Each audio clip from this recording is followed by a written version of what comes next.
Welcome to TN science world. 8ஆம் வகுப்பு ஆங்கில வழி கல்வியிலே பயிலும் மாணவ மாணவியர்களை வரவேற்பதிலே டிஎன் சயின்ஸ் வேர்ல்டு பெருமகிழ்ச்சி அடைகிறது. Today we see the topic in 8th standard science unit 11 air. The continuation part of the air. At first we see the carbon dioxide. Carbon dioxide is a chemical compound in which one carbon and two oxygen atoms are bounded together. It is a gas at room temperature. It is represented by the formula CO2. It is found in the Earth's atmosphere and it sends back to the solar energy which is reflected by the surface of the Earth. To make it possible for living organism to survive, when carbon dioxide accumulates more in the atmosphere, it produces the harmful effect.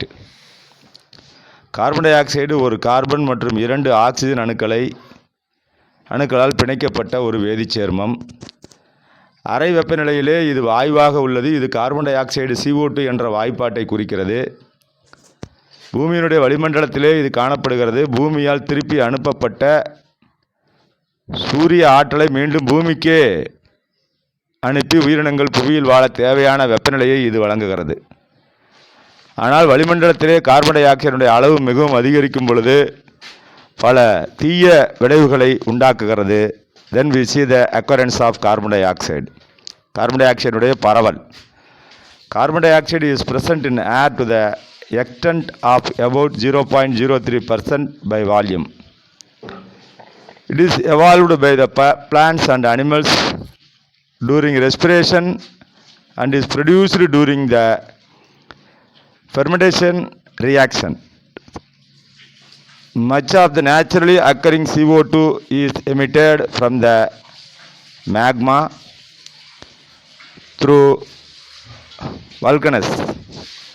CO2 may also originate from the biodegradation of oil and gases. Carbon dioxide emitted by human upset the natural balance of the carbon cycle. Man-made carbon dioxide is the atmosphere has increased the global temperature which is warming to the plane. While CO2 derived from fossil fuel is very small components of the global carbon cycles, the extra CO2 is cumulative because the natural carbon exchange cannot absorb all the additional CO2. பூமியினுடைய வளிமண்டலத்தில் carbon di oxide வாயு 0.03% உள்ளது. தாவரங்கள் மற்றும் விலங்குகள் சுவாசித்தல் போது நொதித்தல் நிகழ்வுகள் போதும் இது வெளிவிடப்படுகிறது. இயற்கையிலே காணப்படும் பெரும்பாலான கார்பன் டை ஆக்சைடு எரிமலையிலிருந்து வரும் மேக்மா மூலம் வெளியேற்றப்படுகிறது. எண்ணெய் மற்றும் வாயுக்கள் உயரிய சிதைவுக்கு உள்ளாகும் பொழுது கார்பன் டை ஆக்சைடு உருவாகிறது. மனித செயல்பாடுகளினால் வெளியேறும் கார்பன் டை ஆக்சைடு கார்பன் சுழற்சியின் இயற்கை சமநிலையை பாதிக்கிறது. மனிதனால் உருவாக்கப்படும் கார்பன் டை ஆக்சைடு வளிமண்டலத்தில் அதிகமாகி உலகெங்கிலும் வெப்பநிலை உயர்த்துவதால் பூமியினுடைய வெப்பநிலை உயர்கிறது. கார்பன் சுழற்சியிலே படிம எரிபொருளால் வெளியிடப்படும் கார்பன் டை ஆக்சைடு ஒரு சிறிய பகுதியாகவே இருந்தாலும் கார்பன் டை ஆக்சைடுடைய அளவு ஒட்டுமொத்தமாக அதிகரித்து கொண்டே செல்கிறது. ஏனெனில் இயற்கையிலே கார்பன் பரிமாணத்தால் கூடுதலாக வெளியேற்றப்படும் கார்பன் டை ஆக்சைடு முழுவதையும் உறிஞ்ச முடிவது இல்லை. Then we see the physical properties of the carbon dioxide. Carbon டை ஆக்சைடுடைய இயற்பியல் நிலை. Carbon dioxide is a colorless and odorless gas. Carbon di oxide நிறமற்ற மணமற்ற வாயு. It is a heavier than air. காற்றை விட கனமானது. It does not support combustions. எரிதலுக்கு துணை புரியாது. It is fairly soluble in water and turns a blue litmus slightly red, so it is acidic in nature. நீரிலே ஓரளவுக்கு நன்றாக கரையக்கூடியது.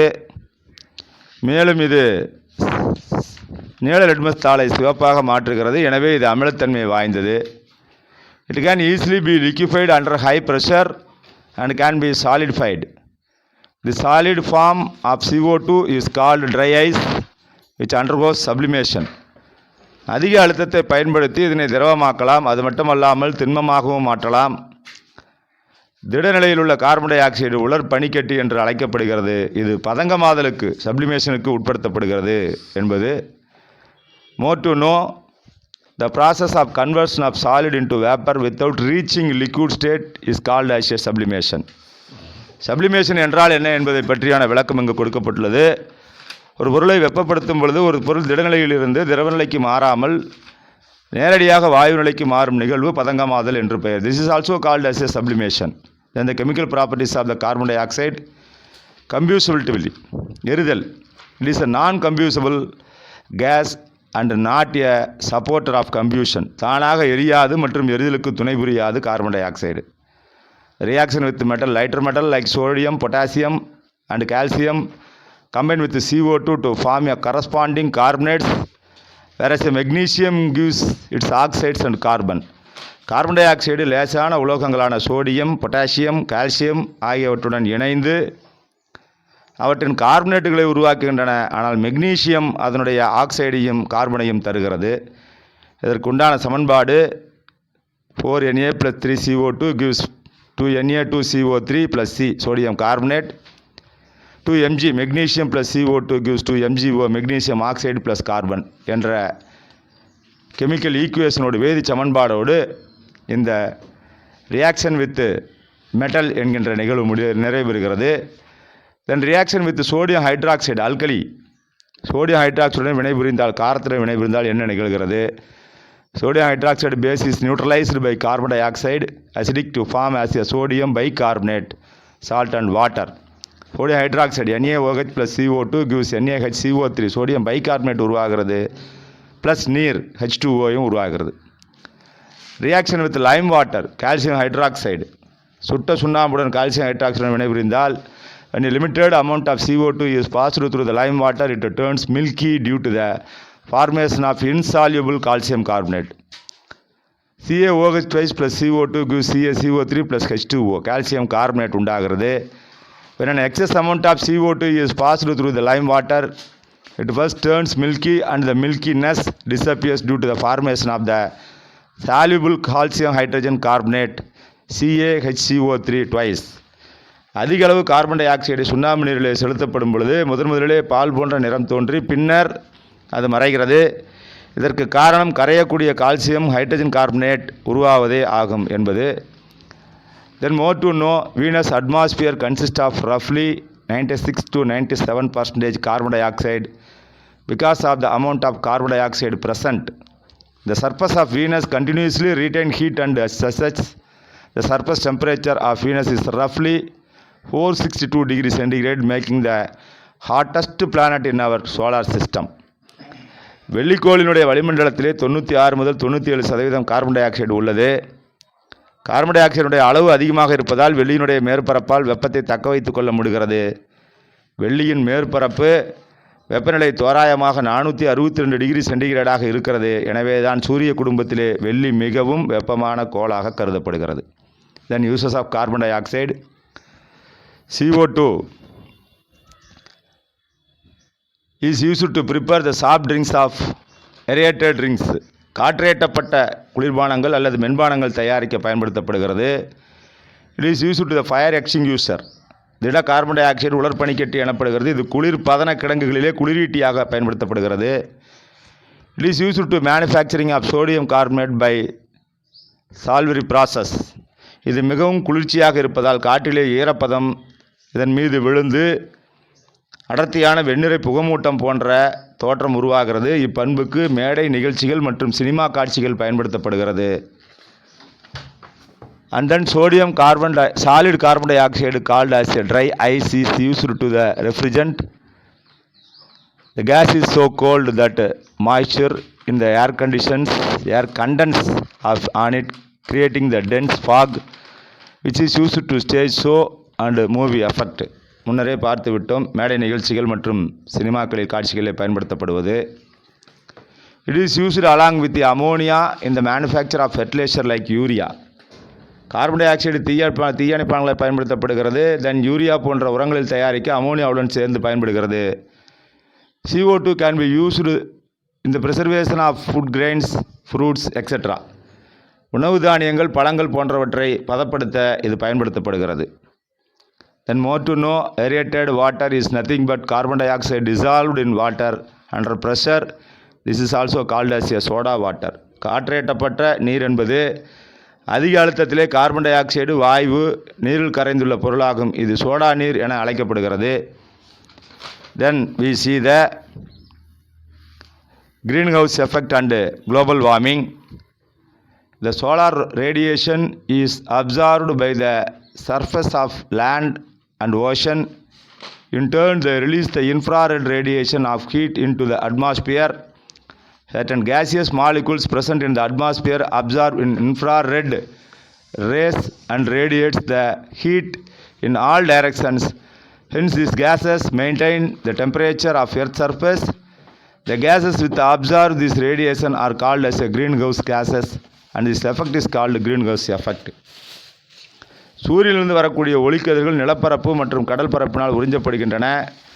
இதன் தொடர்பினையாக இவை வெப்பம் அல்லது அகச்சிவப்பு கதிர்களை வளிமண்டலத்திற்குள் உமிழ்கின்றன. வளிமண்டலத்தில் உள்ள சில வாயு மூலக்கூறுகள் இத்தகைய அகச்சிவப்பு கதிர்களை உறிந்து மீண்டும் அவற்றை அனைத்து திசைகளிலும் அனுப்புகிறது. இவ்வாறு அவை பூமியின் மேற்பரப்பு வெப்பநிலையை தொடர்ந்து ஒரே நிலையிலே தக்க வைக்கிறது. அகச்சிவப்பு கதிர்களை உறிஞ்சும் இவ்வாயுக்கள் பசுமையில்ல வாயுக்கள் என அழைக்கப்படுகிறது. The greenhouse gases are CO2, N2O, CH4, CFC, chlorofluorocarbon, etc. The increase in the level of these gases results in the gradual increase of temperature of Earth's surface. This greenhouse effect is caused due to the increase in air pollutants, and it results in the average increase of temperature of the atmosphere. This is called as the global warming. பசுமையில்ல வாயுக்கள் என்பதை பற்றி என்னவென்று பார்த்தோம். இவ்வாறு கதிர்களை உறிஞ்சும் இவ்வாயுக்கள் பசுமையில்ல வாயுக்கள் எனப்படும். இந்த நிகழ்வு பசுமையில்ல விளைவு எனப்படும். Carbon di oxide, nitrous oxide, methane, chlorofluoro carbon போன்றவை பசுமையில்ல வாயுக்களாகும். இவ்வாயுக்களின் அளவு தொடர்ந்து வளிமண்டலத்தில் அதிகரிப்பதால் பூமியின் மேற்பரப்பு வெப்பநிலை தொடர்ந்து உயர்கிறது.